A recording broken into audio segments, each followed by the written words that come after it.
Before all that head chopping during the French Revolution, the job of keeping important records, things like baptisms, marriages, and deaths, fell to your local priest. But do you know something that made those revolutionaries grind their teeth? The power of the Catholic Church in France. And that's why in 1792, the new government put the state, not the church, in charge of record keeping. By 1828, the official death registry was called, get ready, the Index of Deaths. Seals affixed and lifted, guardianships and conservatorships, legal declarations, inventories, sales of movable goods, and declarations of inheritance. Or how about we just call it the Index of Deaths? The year we're interested in is 1828. And if you scroll through the thousands and thousands of handwritten names, you'll find something odd on page 166, line 26. Victor Joseph. It says he died on the 12th of February at age 32. People died young in those days, so nothing unusual so far. But there's a problem.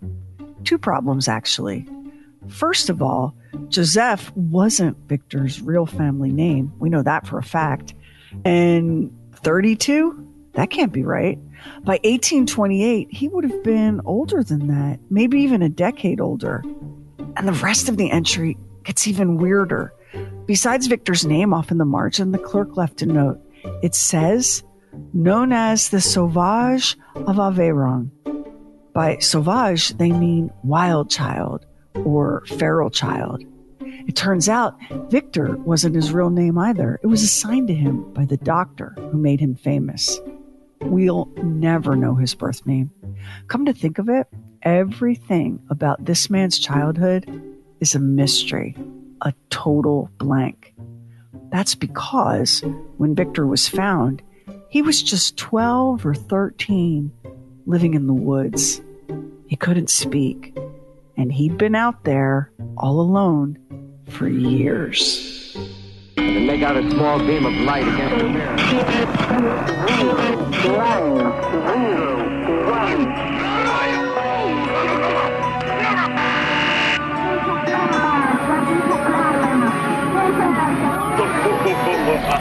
Truly weird stuff. In a way, this story has been with us forever. From Mesopotamian epics to Persian myths to Native American folklore, you'll find stories of children raised in the wild. Remember the legend of Romulus and Remus? They were supposedly abandoned as babies by the Tiber River, but then a she-wolf kept them alive. They grew up to found the city of Rome. Then there's the Greek myth of Atalanta. Left to die as a baby because her father wanted a boy, she was raised by a bear and became a fearsome hunter devoted to the goddess Artemis. Or, closer to home, who doesn't love Rudyard Kipling's Jungle Book stories? He borrowed from Indian legends when he created the lovable Mowgli, a boy raised by wolves, a bear, and a panther. And there are a few real-life stories of feral children from the Middle Ages up through the 18th century, but documentation is scarce. Some of those tales might have been cooked up around a campfire. But Victor, he was very real. Imagine, it's 1797 and you're living in Le Cône. That's a region in the south of France. If you're picturing rolling hills, dense forests, and fertile farmland, then you're exactly right. It's heaven on earth. Unfortunately, you're a peasant. So your days are spent tending sheep and looking after the land. It's hard, grinding, backbreaking work. But one sunny afternoon, at the edge of the forest, something catches your eye. No, you think to yourself, it can't be. But sure enough, it is. A boy, filthy, naked as the day he was born. You watch in shock as he unearths one of your potatoes, gives it a long smell, then gnaws right into the damn thing. There he goes again, another potato. Smell, gnaw, repeat. Suddenly he's bolting straight for the forest. Something spooked him. Maybe that something was you.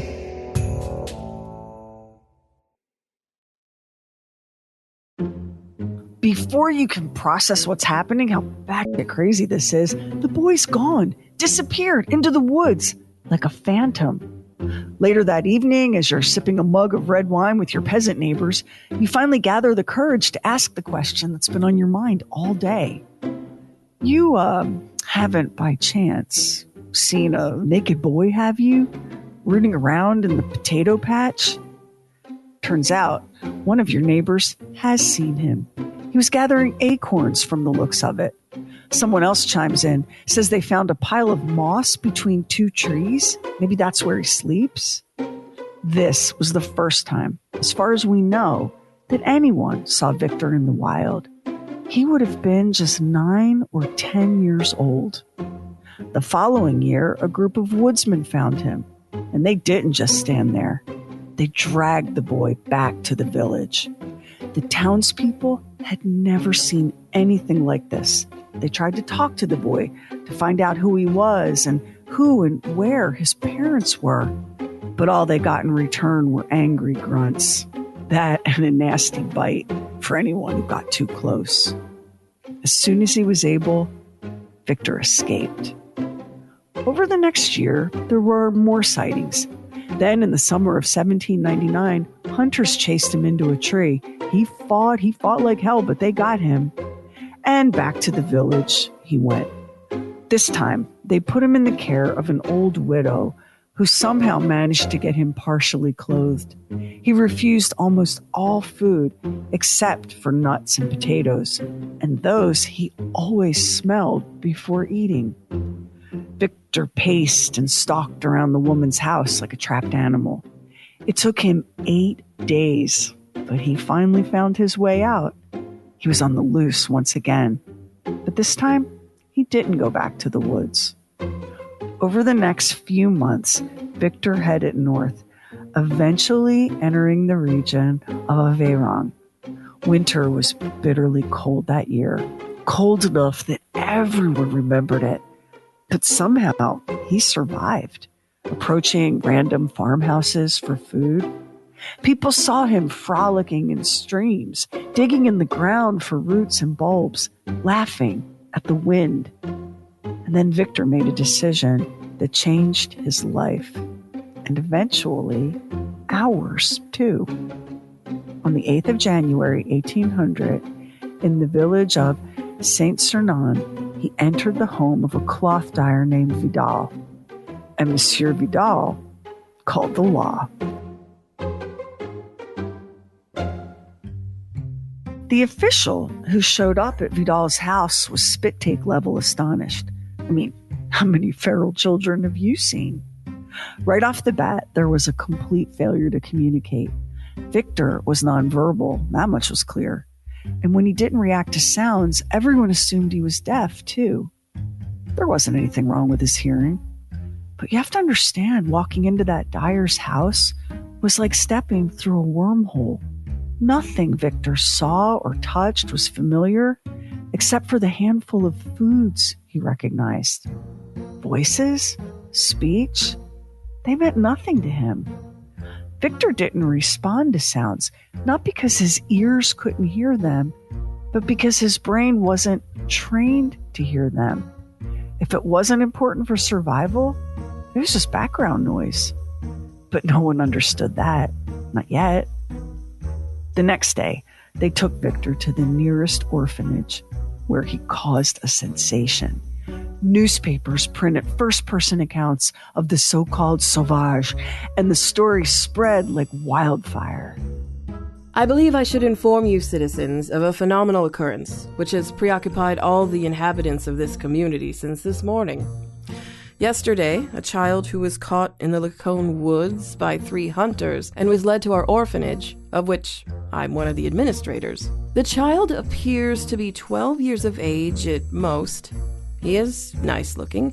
His eyes are dark and full of life. It is certain that he lives only on potatoes and nuts.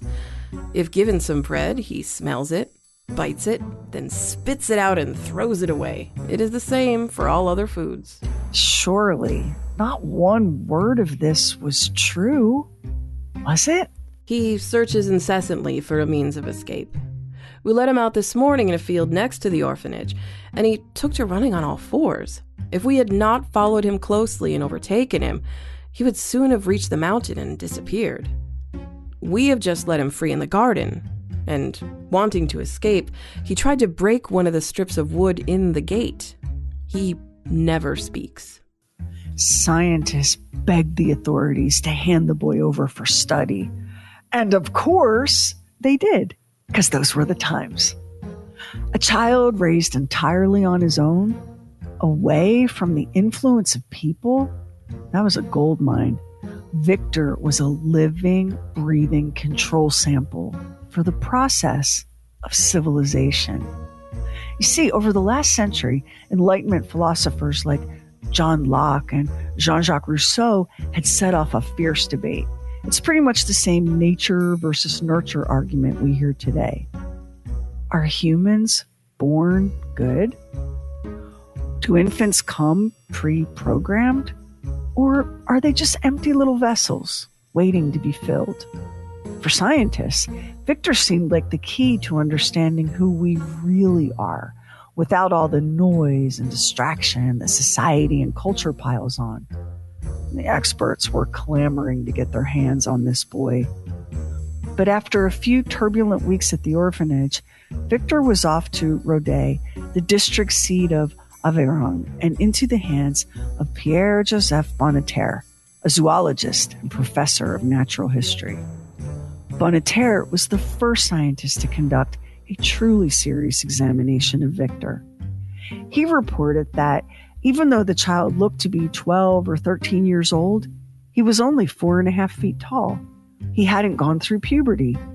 He had a dark complexion and a round face with intense, deep-set eyes. When he laughed, it was loud and raucous. He had a big, toothy grin. Victor's body was covered with scars.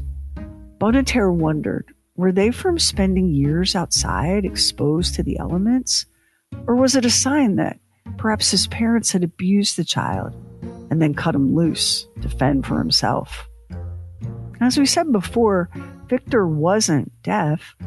The boy could hear the crack of a walnut shell from across the room. It was one of his favorite foods. But music or speech? Nah, he didn't care about any of that. To the boy, it all seemed to be just meaningless noise.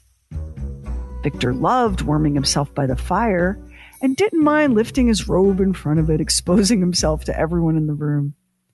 But Bonneterre was stunned by the boy's resistance to cold.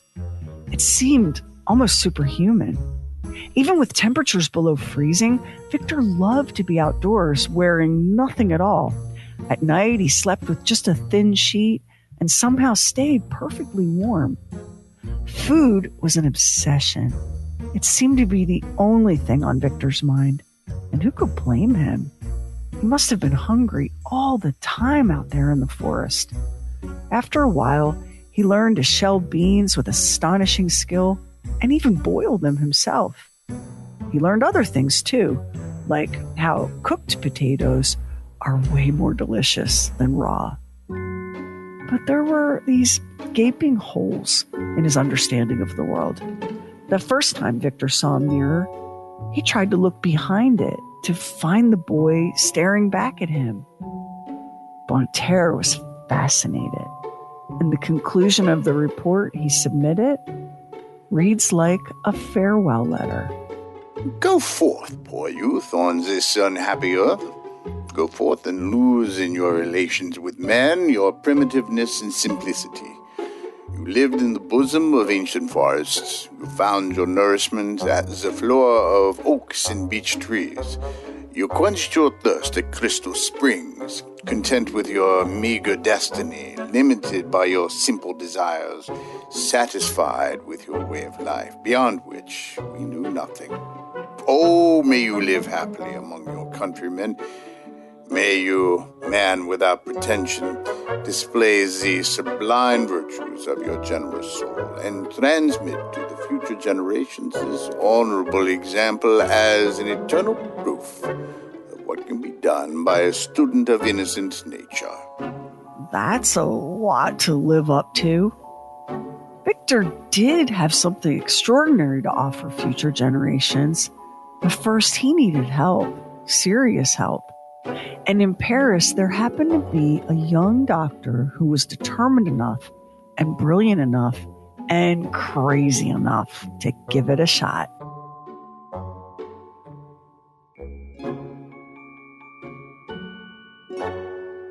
It took an order from Lucien Bonaparte, yes, that Bonaparte, as in Napoleon's brother, to bring Victor to Paris, to a place that today is called the National Institute for Deaf Youth. It's the oldest school for the deaf in the world, founded in 1771. Almost a year had passed since the savage boy walked into that dyer's workshop. Victor didn't know it yet, but he'd found a permanent home. The man who ran the Institute for the Deaf was the magnificently named Rocamboise Cuckoo Ronsikar. Sikar had heard that Victor didn't speak and was hopeful that they could help him. But then he saw the boy, the wild state he was in, even after all this time. It did not look promising. In fact, every expert who observed Victor's behavior came to the same conclusion: idiocy. They'd seen children like this before in their asylums, all of them lost causes. But one doctor disagreed. Jean-Marc Gaspard Itard was only 26 years old in 1800. He'd become a physician not by attending school, but during military service, learning on the job. It must have been a quick study because he aced his exams, beating out students with the benefit of formal medical training. How did he end up at a school for the deaf? Well, like almost everything in this story, it came down to luck. Itard just happened to be living near the institute when a student was injured. He came to help. The child recovered, and the director of the school, the one with that absolutely magnificent name, took a liking to the young surgeon. That's why when Victor arrived and everyone dismissed him as a hopeless case, the director gave his blessing to his protege. If Itard really wanted to work with the boy, fine, do it, knock yourself out. And Victor would be the focus of Itard's life for the next 5 years. Even with all of the mystery surrounding his origins, one thing was clear.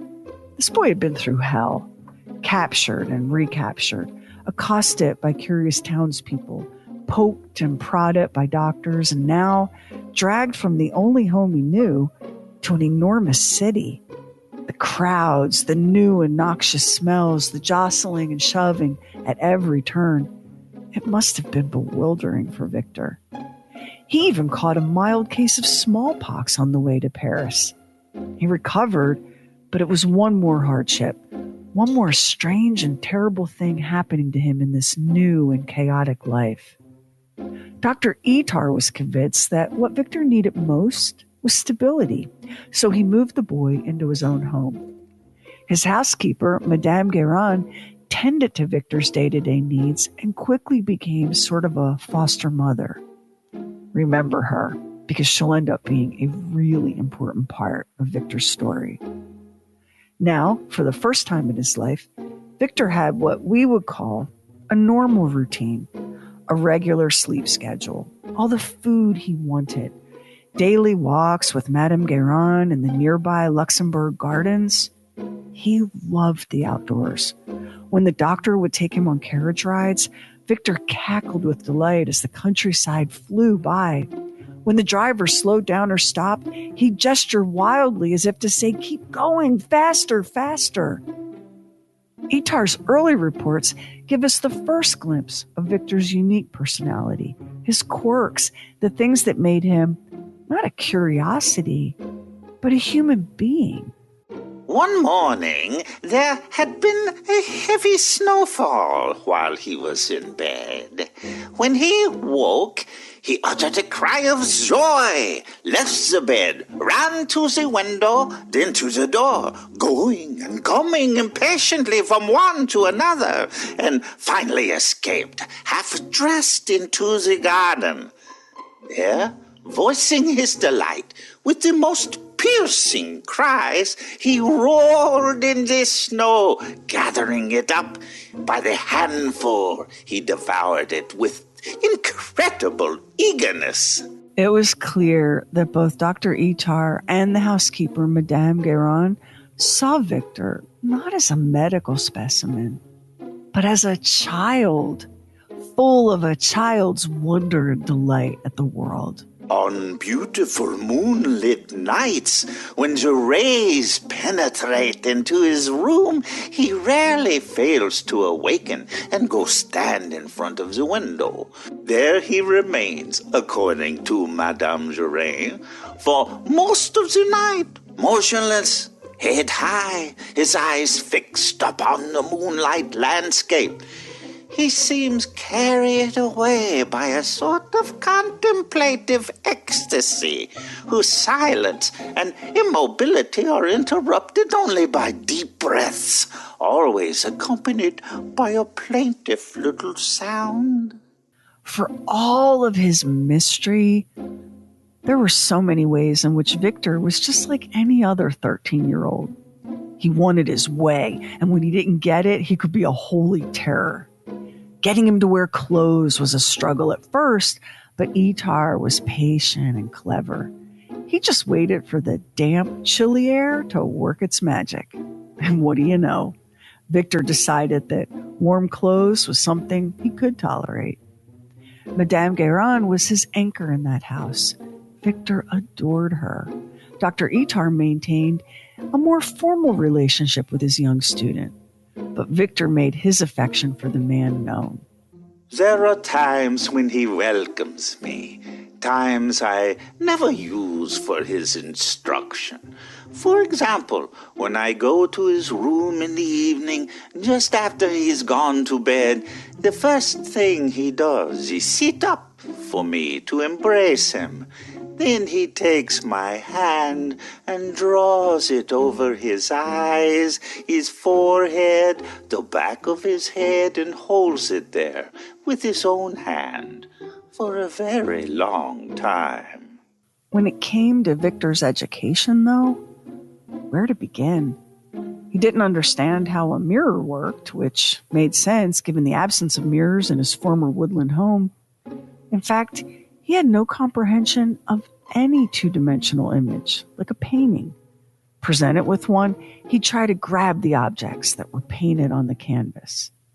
And food? The boy had a healthy appetite, but he was unable to recognize food by sight, only by smell. No one had ever encountered a child like this before. The boy was a wondrous enigma. Dr. Itar made himself a list of goals. Things like sharpening Victor's senses, expanding his intellect, helping him settle into his new life. But the most important goal, above all else, was that Victor would learn to speak. Itar was certain he could give this young man a voice. They began with the French word for water, which seems simple enough. Point to a glass of water, say the word, Victor would get it, right? He'd comprehend. Except Victor's brain didn't process sounds the way yours does. When the doctor said water, which is eau in French, it may have sounded like next to nothing. Think of it like this. Imagine listening to an orchestra. If you have average hearing, you can take in the sounds, even if you're not a musician. But can you pick out the oboe or the cello? That takes time and training. Victor could hear the orchestra of language, but not its instruments. He couldn't make sense of all the vowel and consonant sounds. We know things now that Dr. Itar didn't, like how the window for learning those vowel and consonant sounds opens at 6 months for vowels and 9 months for consonants.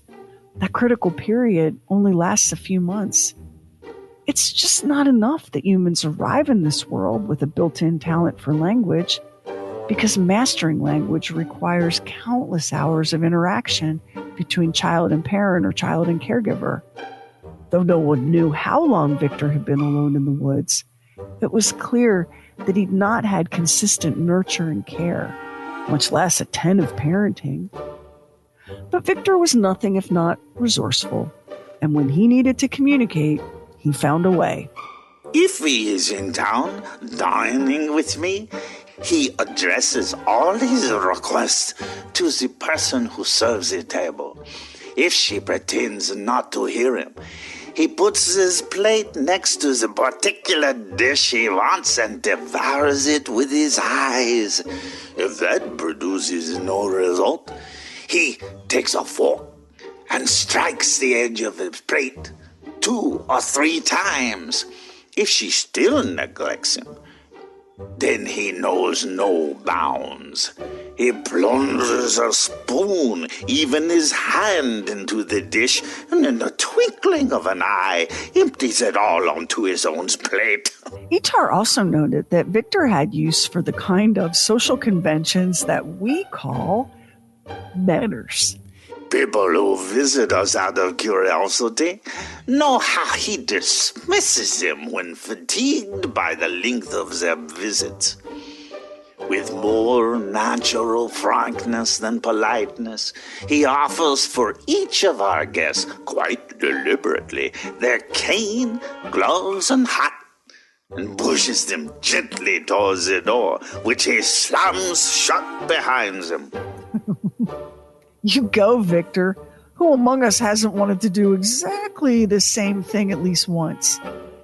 Dr. Itar tried introducing his student to Paris society. Victor was famous after all, but it didn't go quite as planned. Juliette Recamier was a fabulously wealthy socialite. All the beautiful people flocked to her salons. She invited Victor and the doctor to dinner one evening, and thanks to her biographer, we know just what happened. Victor was seated right next to Madame Recamier. After gorging himself on the buffet of rich and fancy food and filling his pockets with snacks for later, he slipped away from the table. At first, no one noticed. They were all caught up in conversation. But then...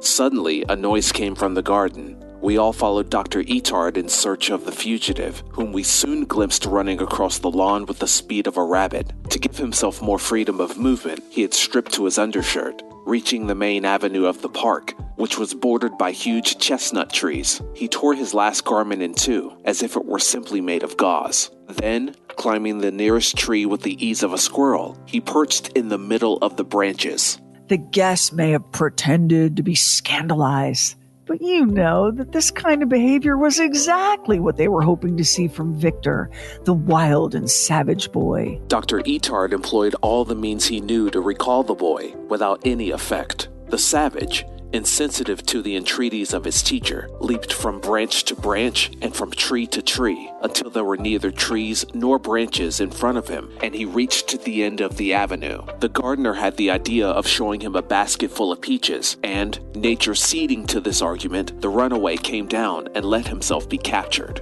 Looks like Victor gave those uppity society Parisians exactly the show they came for, and about as much respect as they deserved. Where did the name Victor come from? The boy didn't call himself that. He didn't call himself anything. The name Victor was given to him by Dr. Itar. Here's why. During their lessons, Itar noticed that certain sounds provoked a more dramatic reaction from the mysterious boy. Words with a strong, short O sound in particular.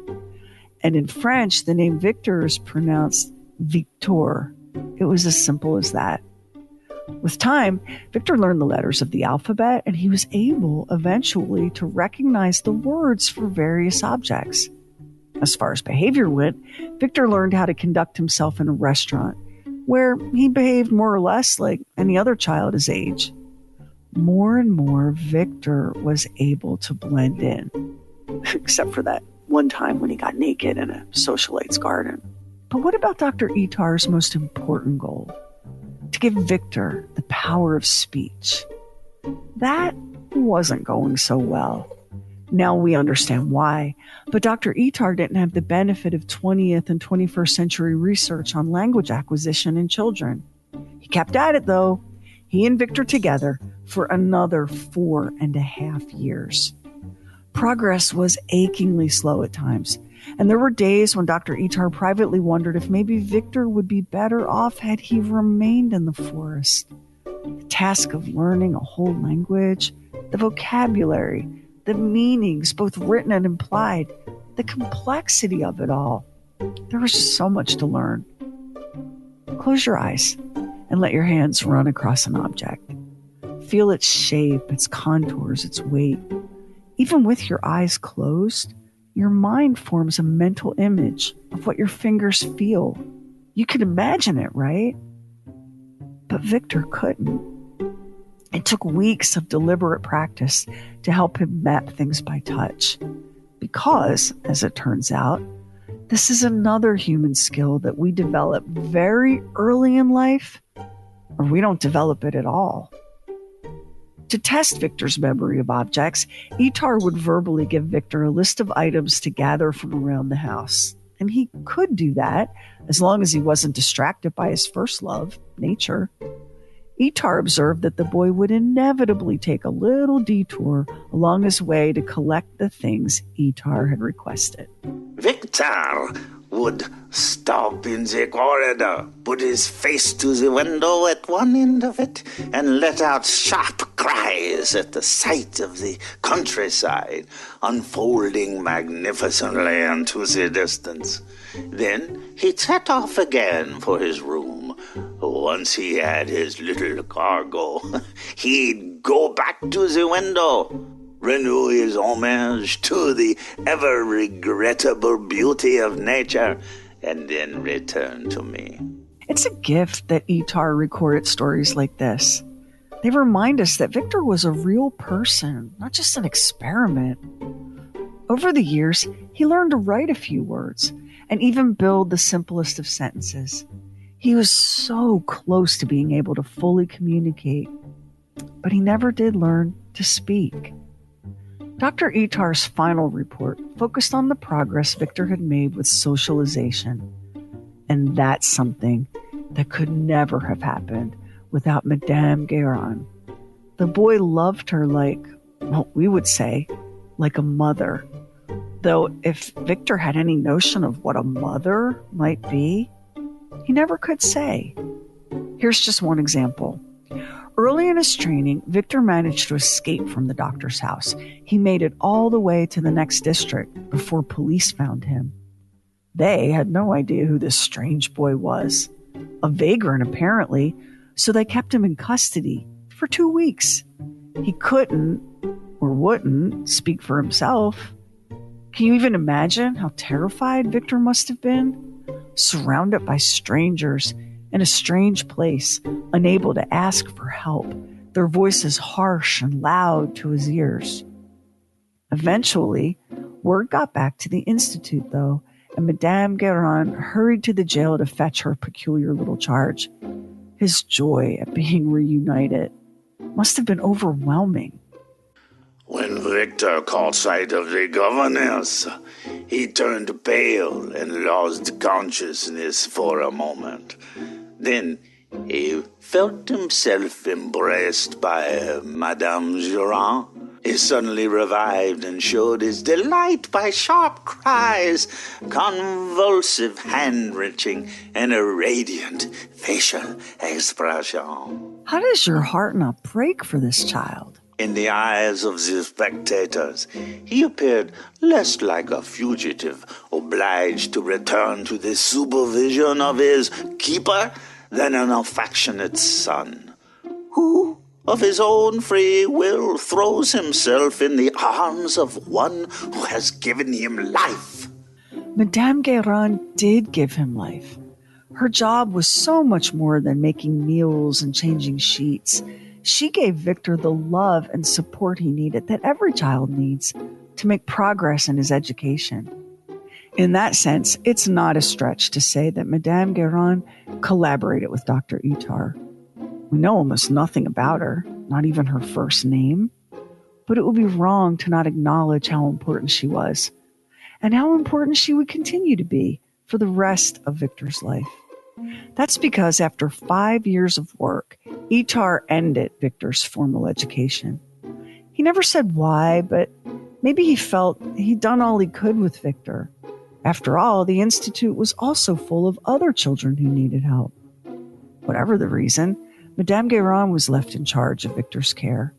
The French government agreed to pay her 150 francs a month to look after him. Together, they moved into a home owned by the Institute. Victor would live in that house with Madame Guérin by his side for the next 22 years, until his death in 1828. It's estimated that he was about 41 years old when he died. But Victor's story doesn't end there.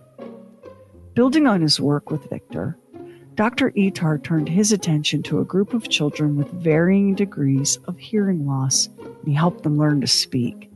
He published a groundbreaking study of the inner ear, which eventually launched a whole new branch of medicine, what we call otology today.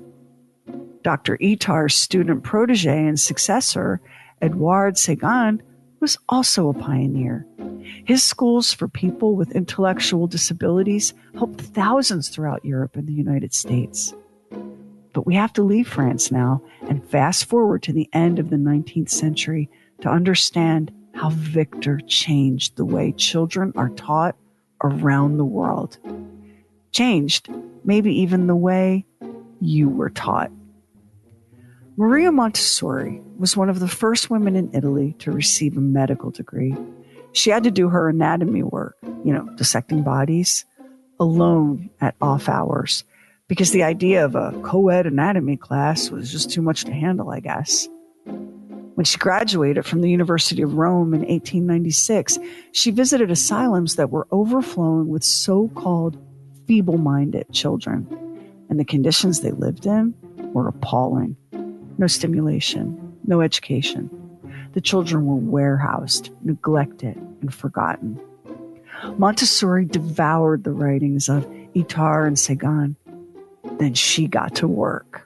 I succeeded in teaching a number of the children from the asylums to read and write so well that I was able to present them at a public school for an examination, together with normal children, and they passed the examination successfully. My work is not simply an application of the methods of Séguin to young children, but 30 years after the publication of his second book, I took up the work of this great man, with a freshness of spirit with which he received the ideas of his teacher Itar. For 10 years, I not only made practical experiments according to their methods, but through reverent meditation, absorbed the works of these noble and consecrated men. Maria Montessori opened her first Casa dei Bambini, or children's house, in 1907. After that, her innovative teaching methods spread worldwide.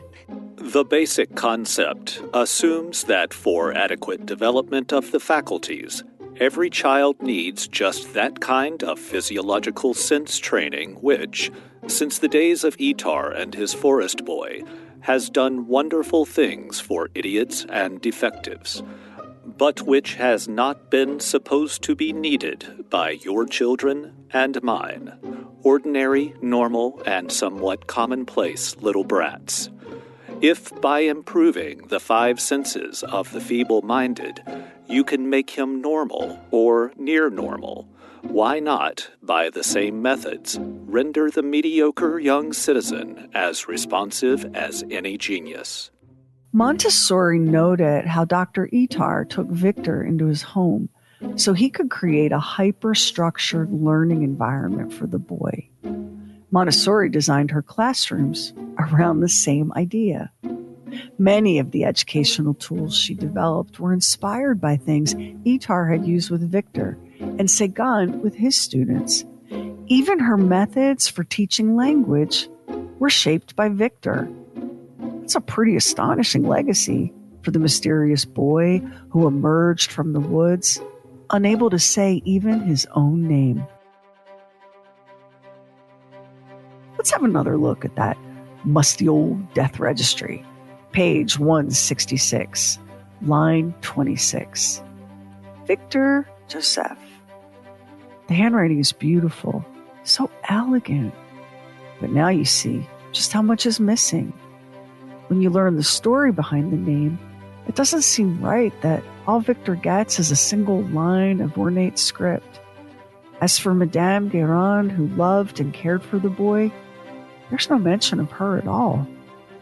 That single line, it doesn't tell you that Victor was once a child who bathed in cold streams and ate snow and gazed at the moon. A boy whose very existence was an enigma, a puzzle that would never be solved. It doesn't say that Victor changed history, something he probably never knew. Here's how his entry should read.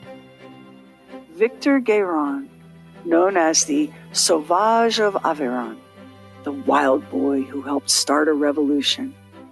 Not the kind with guillotines and bloodshed, but a revolution in education.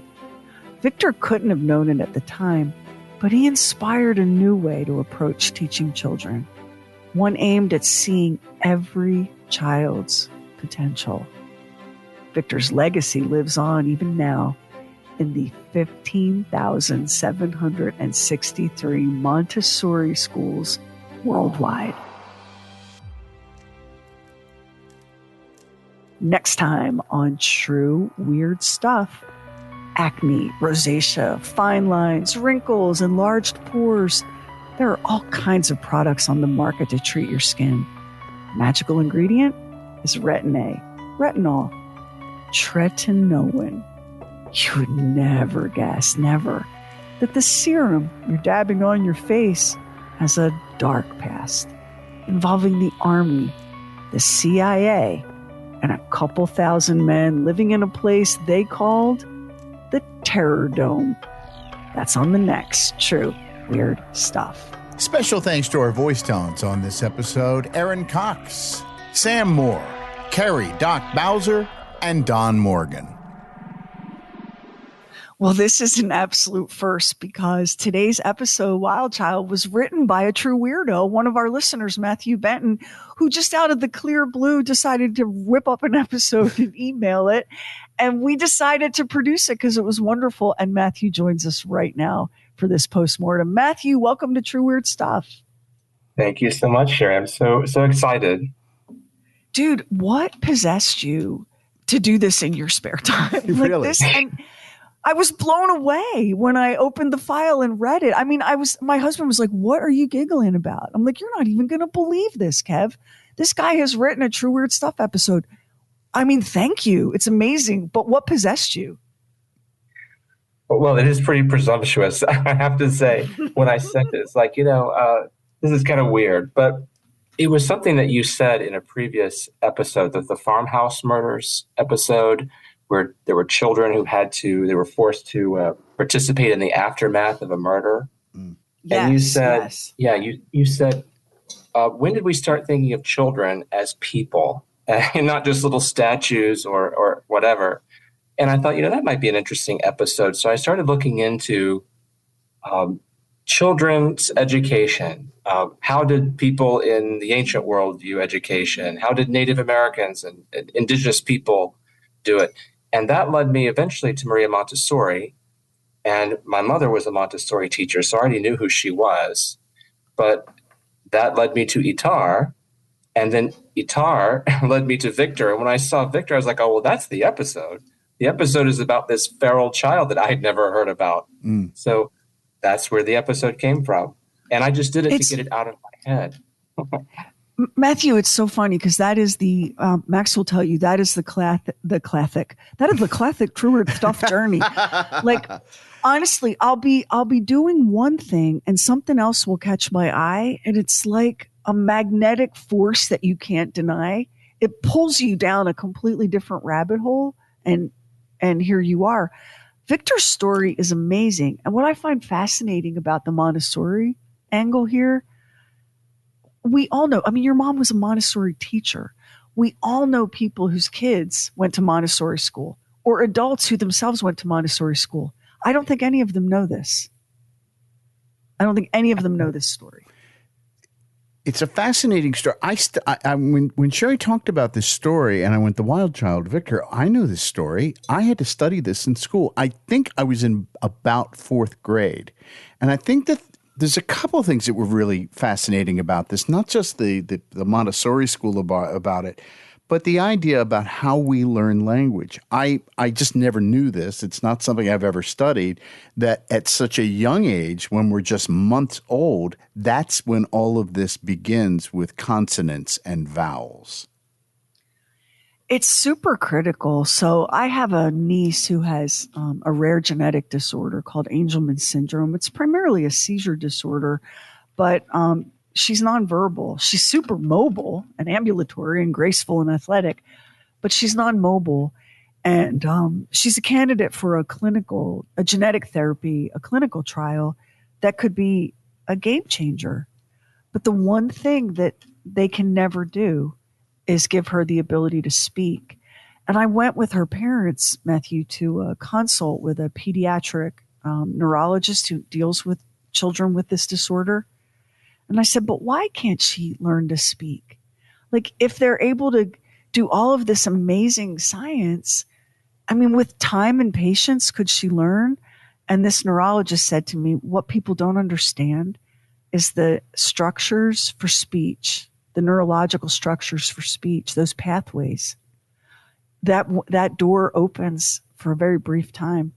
And if you don't acquire language during that period, you will not be able to speak, which is, on the one hand, heartbreaking. But on the other hand, you go, well, aren't human beings the most fascinating little machines?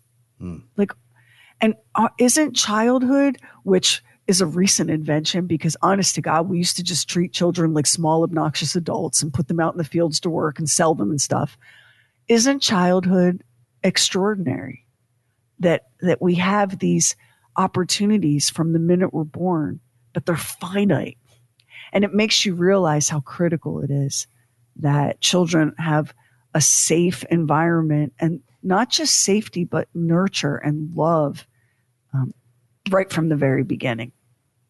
So Matthew, you said that once this story got inside of you, it had to come out, which I so relate to. I suspect you and I share an address on that spectrum of nerding out and info dumping. Does that sound like anything you've been accused of in the past? Oh, yes. I have always, since I was a child, I've always just become obsessed with something. And I just want to learn everything about it. And then I'll move on to something else and learn everything about that. So, yeah, this is very typical for me. Absolutely. There's something, I mean, that's a really specific sort of like personality quirk that some of us have. And that story gets inside you and you find yourself, so many of the stories we do on True Word Stuff, Max and I will walk around for weeks afterward, discussing it and relitigating it, because it's in there. So, and when you were writing this story, did you have any theories or ideas of your own about how in the heck this kid ended up alone in the forest? Boy, don't you want to ask him if he could have communicated somehow. What happened to you? I think that my theory is that he was probably nonverbal from an early age. His parents, whoever they were, probably noticed that there was something not normal about him. Maybe he was ignored. Maybe he had to sort of fend for himself. Maybe he ran off. Maybe his parents died. But that's my theory. And I think a lot of experts that have looked at this case believe that there was something. And even Itar recognized after 5 years that he was not making the same progress that the other children in the Institute could make for various reasons. So I think he had something going on, but he was not so disabled that he couldn't manage. I mean, he was a very wily, very smart kid to survive in the wild. But I think there was definitely something going on from an early age, I think. That is I love that. I love that theory because it does make sense. If he must have had some sort of care, because while a young child could maybe make their way, an infant couldn't. I mean, that's the problem with human infants. They're helpless. Their heads are too big. They can't talk or walk or feed themselves. You know, we're not born like animals where you shoot us out and we're standing on four legs and grazing, right? So I agree with you. There must have been some sort of care. And here's what we don't know and can't ever know. We will never have this answer. Did Victor live with his family, his whatever that was consisting of, and something terrible happened to them, and now he's just alone in the world, nonverbal, Matthew, because I agree with you on that, nonverbal, unable to communicate, uneducated, because they've been living, in the deep forest, with no idea what the wide world held beyond the patch of land that he had walked. So when you think about it like that, he becomes a younger version of like where the crawdads sing. It started off okay, and then he ended up alone and managed to fend for himself. It is interesting that his humanness came through. Despite the fact that he had been by himself, some people are by themselves and they're happy being by themselves. But he really seemed to have an untapped yearning inside to be connected with people in some kind of way, and especially the Madame who really became the mother figure in his life. The fact that he demonstrated all of those other human traits along the line and was able to develop those. I think that's kind of fascinating. Agreed, and heartbreaking too. Yes. Because what does he show us? What does Victor show us? He shows us that at our core, we crave each other. We crave love and companionship and nurture. We crave social interaction. We need it. And here this child who'd been denied that for however long, who was living rough and by his wits, at the first opportunity, look what he moved toward, like a flower turning toward the light. He moved toward that love and that affection. And this story just kills you. Because while thankfully Madame Guérin was able to give it to him, and he did live longer than anybody would have expected, you can't imagine choosing that life for yourself or for anyone else. And Matthew, Victor lived his whole life and had no idea of the enormous impact he would make on the people of Earth. Absolutely not. And this is actually, when I read that the main source for this, which is a book called The Wild Boy of Aveyron by Harlan Lane, when I was reading this book, I did not know how this story ended, because when you research it online and you read articles, they never tell you what happened after his education ended. What was the rest of his life like? And it was like when I read that his education ended, then he lived with Madame Guérin, and I could just talk for hours about her. I love her so much, and nobody ever interviewed her, and she's like the white space in this story. But it's like that was the end.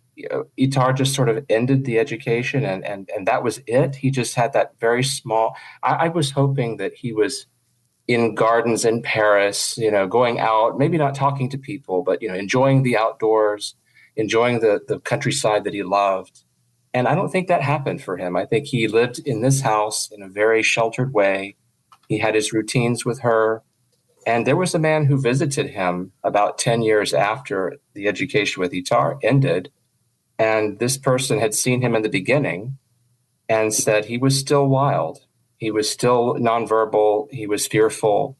So it hurts to know that that's how it ended for him. And I, as you say, I want to go back and tell him, oh my gosh, you were so important. You have no idea. He was buried in a pauper's grave. There's no marker for him, as far as I know. It's like you need a statue for yourself in Paris. You are so important to education for all these people. I want to tell him that. I wish I could. There are a lot of aspects of Victor's story and Madame Guérin's story that we see over and over and over again. Like that she doesn't have a first name, for example, is a great classic run at what you see when you take a visit to the past like this.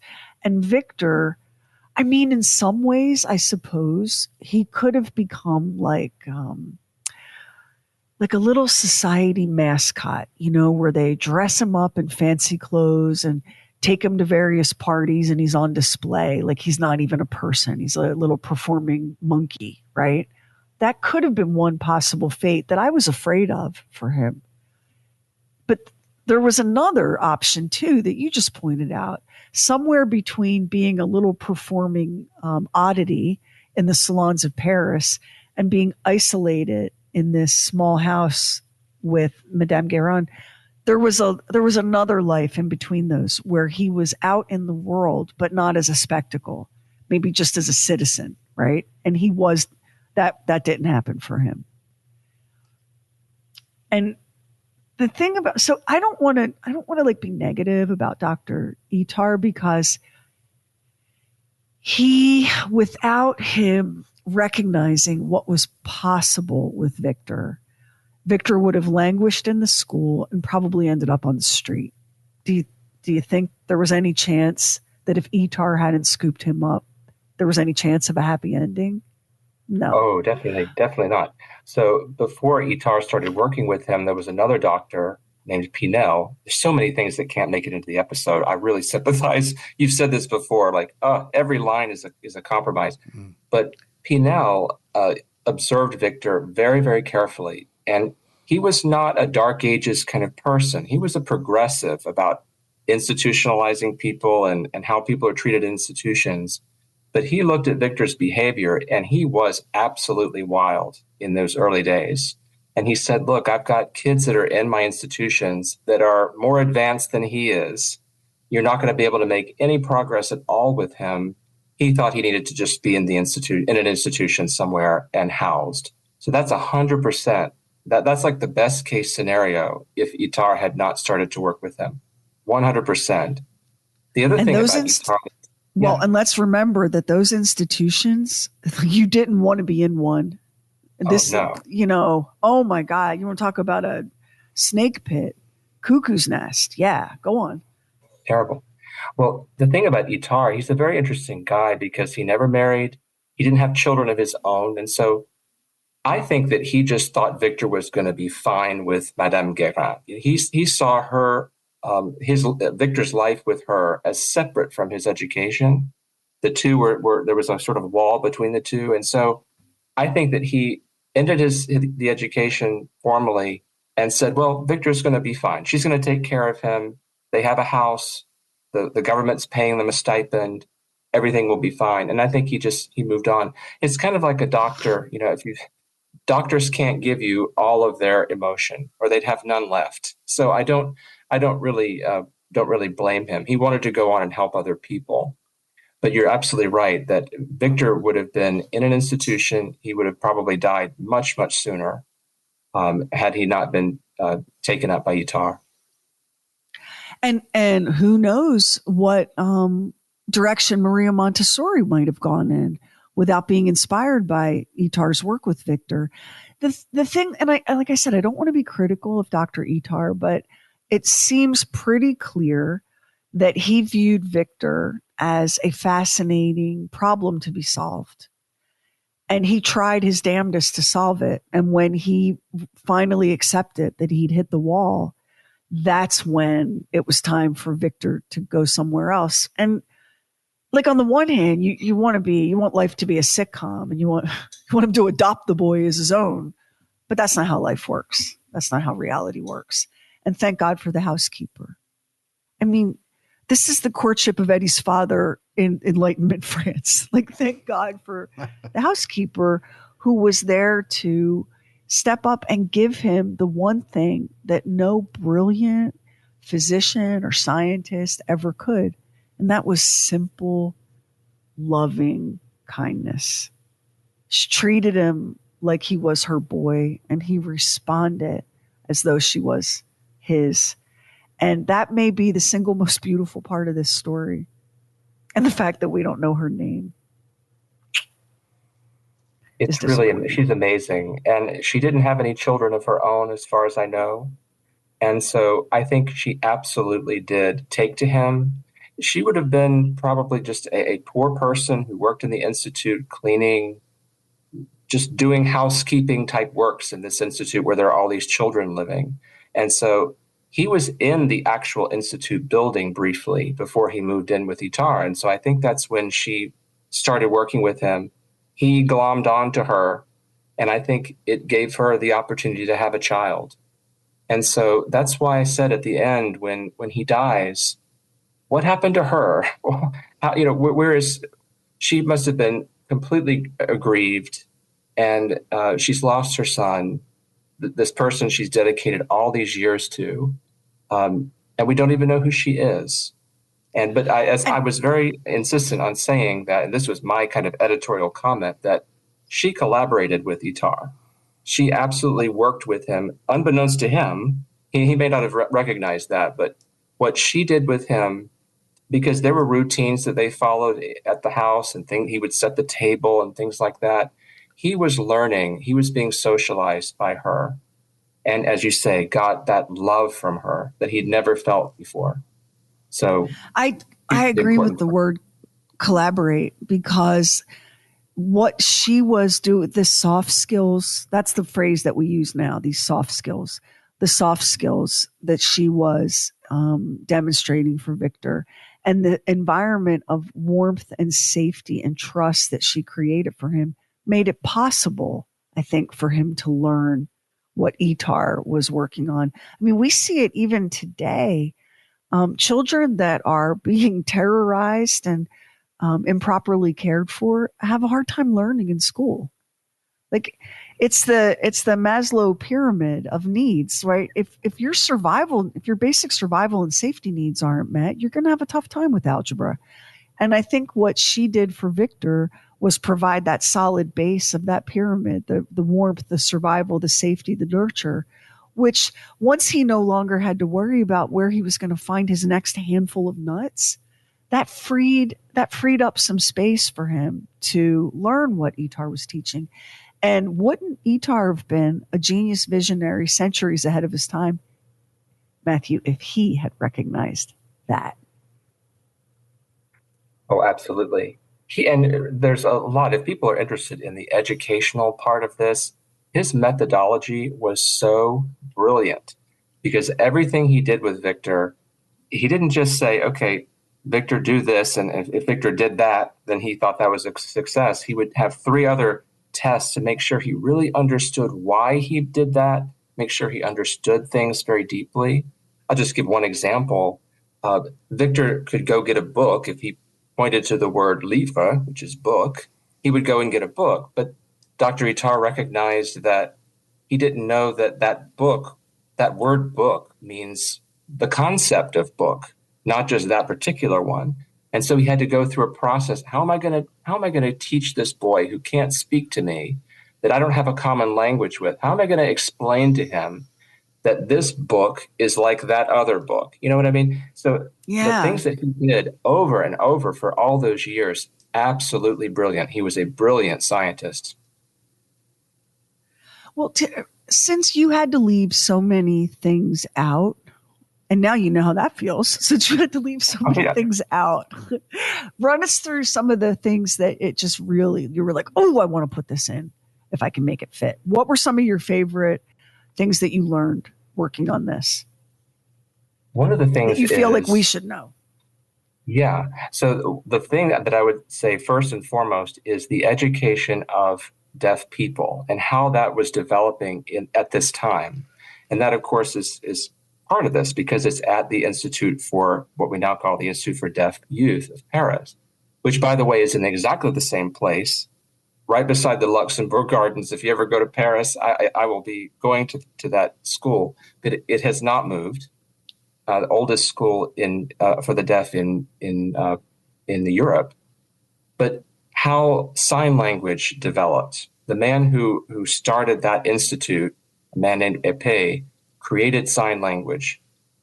Then we know we have in this country Gallaudet University. Thomas Gallaudet came over and worked with Sicard, that magnificently named Sicard, worked with him, took one of his pupils over to the United States to start a school for the deaf there.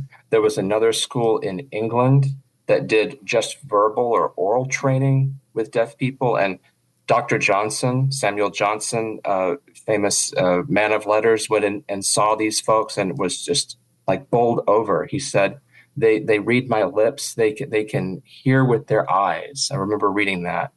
So independently, all these different people were trying to work on this problem about how do we educate this group of people that had been ignored, because they realized first and foremost that being deaf has nothing to do with your intellect. They had assumed all these years that if you're deaf, that means that you've got an intellectual disability. You can't learn, which is, of course, is not true. So many stories. I mean, there's so many veins you could go in those directions. There was a princess, I think, in Spain who was born deaf, and suddenly, oh, there's a princess who's deaf. Now we really have to figure out how to educate her. So all these of things, course, yeah. all these things that were sort of lighting a fire. I just love these people because I love all of these people because they were just the vanguard of that at that time. They were just, they had no idea what to do. They were inventing things as they went just to try to help people. And it's just really, it's amazing.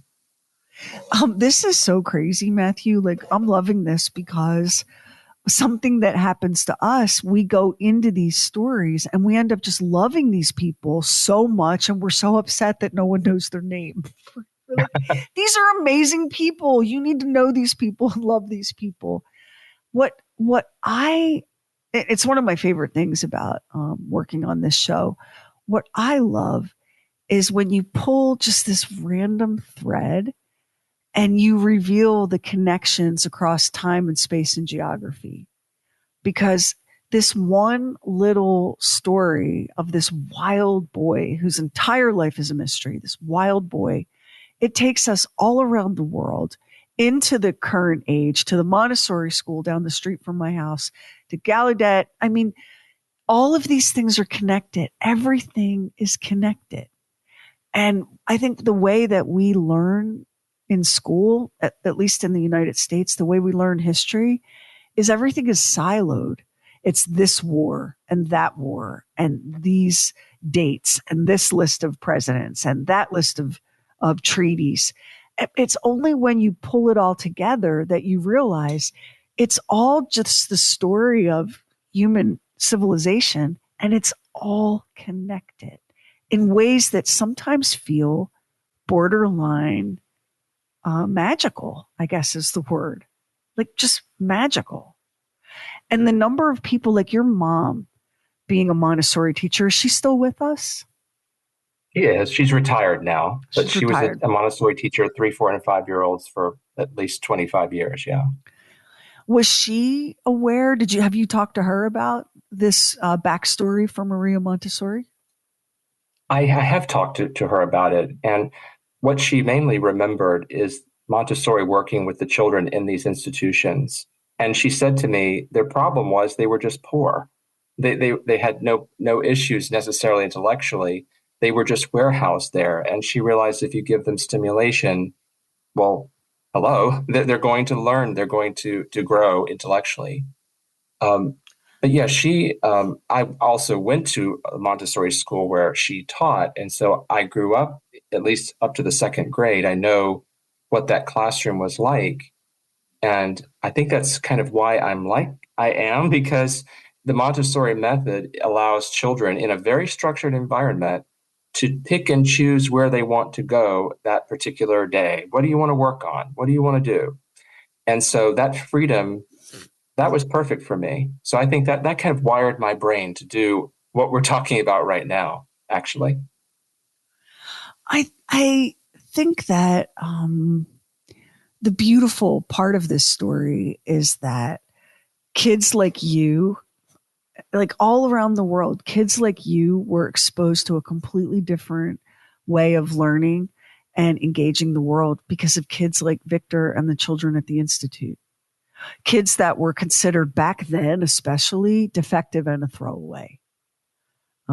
I mean, when you look at the language that's used to describe children who were institutionalized then right up through the 1940s and 50s in this country, They're really kind of dehumanized and sort of, there's not a lot of value there. Not a lot is expected.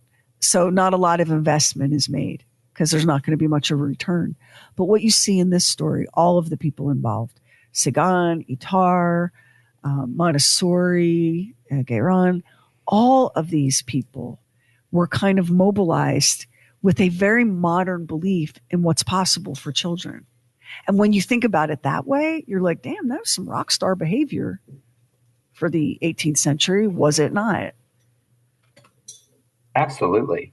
And I thought that all the way through this research, that these are people who would have just been on the streets, or they would have on a street corner somewhere. There's a person begging for money. Who knows?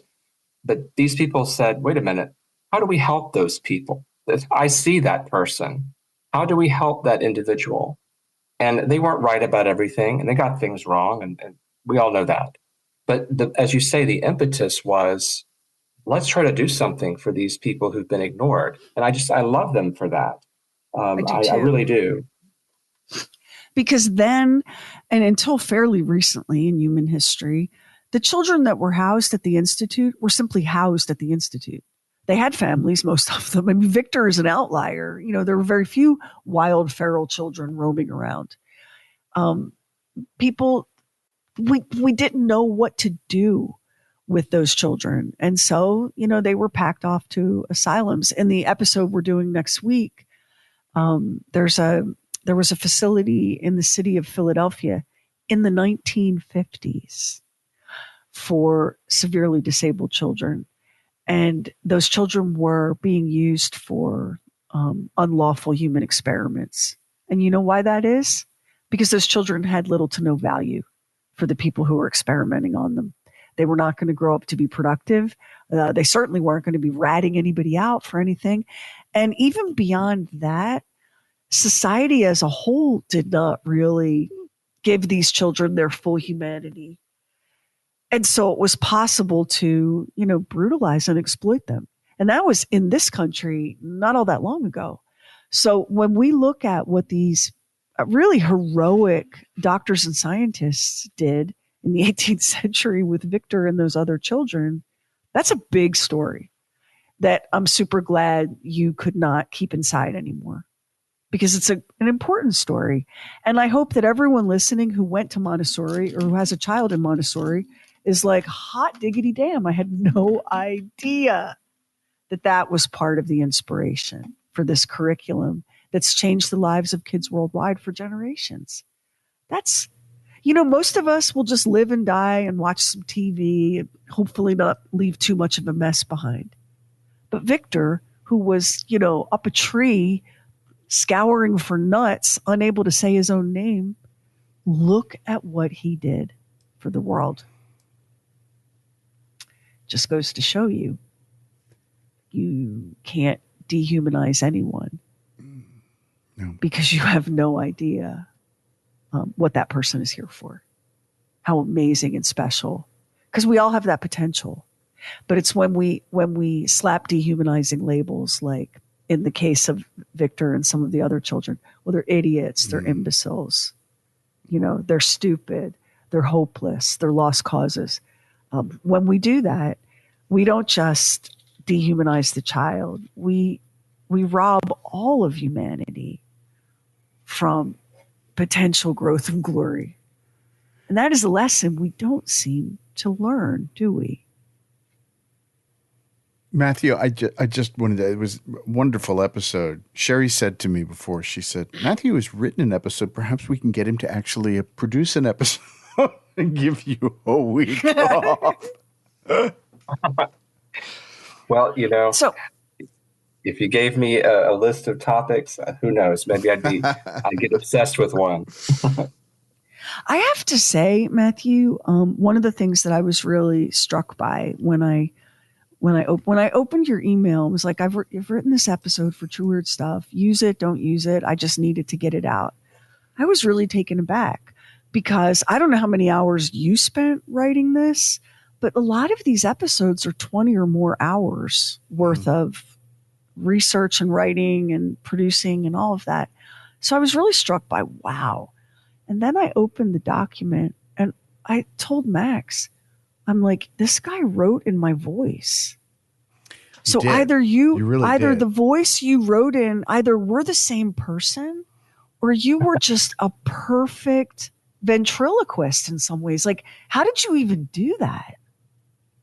Well, I've had a lot of practice because my corporate job, my day job over the years has been writing a lot, and I have to adopt the voice of whatever I'm adopting. I'm actually very good at that. And I wanted to do that. I just imagined you saying the words. I would read the script out loud, and I would imagine you saying it. And if it didn't come out of your mouth right, I would say, okay, that's not how she would say it. And so that's what I tried to do. That's how I did it. Dude, I was gobsmacked. First of all, we loved your episode, but I can't tell you what. I mean, I don't know that I've ever experienced a bigger compliment than that. I told Max, like, I can't even believe this. I cannot believe what I'm looking at here. And then I sent it to him, and Max was like, wow. So we were so glad when we reached out that you could join us on this postmortem, because we want you to get all the credit for this. Yeah. We want everyone to know that this episode of True Weird Stuff, The Wild Child, was written by Matthew Benton, and he had to get it out because it was living inside him, and may the good Lord bless him with more obsessions that must come out on paper so that we can produce those two. We're so glad to have you join us. Thank you for being a true weirdo and for finding this podcast and listening to it, and for experiencing the bliss that we often joke about, which is working for free. It's a good time, isn't it? Thank you so much. It's been a pleasure. Matthew, we hope to have you join us again on a future episode of True Weird Stuff. And we thank all of you for listening to our quirky, goofy little show, because like Matthew said, once these stories get inside you, you're going to burst if you can't get them out. And that's pretty much what every week is. And next week, I honest to God am beside myself to tell you the story of Tretinoin retin-A. And why in the hell the CIA is involved? Well, let me answer that. Because the CIA is involved in every damn thing, including your Neutrogena rapid wrinkle repair. We will see you on the next episode of True Weird Stuff. And if you listen to us on Apple Podcast, hit the plus button in the top right corner, and now it helps an independent podcast like ours to get discovered. And we really appreciate it if you subscribe, rate, and review True Weird Stuff. Hit our website, trueweirdstuff.com, for show notes and photos and videos when we have it, and bonus content. Everything True Weird is waiting for you at trueweirdstuff.com. And follow True Weird Stuff on Instagram. True Weird Stuff is a Now Media production. Our executive producer is Anthony Garcia. The show is written and hosted by me, Sherry Lynch, along with my deeply weird director, Max Sweeten. Our equally odd producer is Carrie Bowser. Additional production by the mysterious Stephen Call. Our digital witch and social media cult leader is Heather Furr. Original graphics by Kevin Nash. Original artworks by Olivia Axlin. True Weird original music composed and performed by Jack Griffin and Zane Nash. Copyright 2025 Now Media. All rights reserved. All wrongs remembered.